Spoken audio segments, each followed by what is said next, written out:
সবার উদ্দেশ্যে বলি ভাই, আমার মতন একজন সাধারণ মানুষ আজীবন জন্মের পর থেকে নাচ গান করে বড় হয়েছি, সেই ভাই যদি আল্লাহ আল্লাহ রসুলের কথা বিনা সাথে বিনা পরিশ্রমে দিতে পারি, আপনারা কেন পারবেন না ভাই? যখন আমি দিনের বুঝ পাইছি তখন নিজে দিনের উপর উঠতেছি, আর মানুষকে কালেমা দেওয়া বিনা সাথে বিনা পরিশ্রমে বিনা ফলরে সারা পৃথিবীতে দেওয়ার ফিকির করতেছি। ইনশাল্লাহ আপনারাও ফিরে আসেন ভাই। আল্লাহর কালেমা দিবে সেই ব্যক্তিকে নিয়ে আল্লাহ রসুল জান্নাতে যাবে।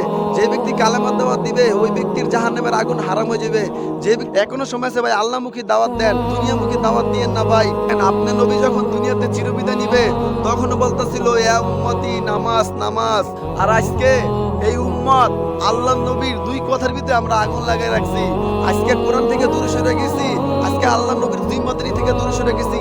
এই জন্য আমরা মাইর খেতেছি। আমরা আল্লাহর বান্দা নবীর উম্মত দাবি করে তার উপরে বড় জিম্মাদারি। আমরা বিনা সাথে সারা পৃথিবীর মানুষের কাছে আল্লাহর বড়দের কথা বলবো। আল্লাহ এক, আল্লাহ আসমান আর জমিন, পূর্ব আর পশ্চিম, উত্তর আর দক্ষিণ, কিছুর মালিক একমাত্র আল্লাহ। সেই আল্লাহর কথা না বললে আমরা আজকে দুনিয়ামুখী হয়ে গেছি। আর আজকে উম্মত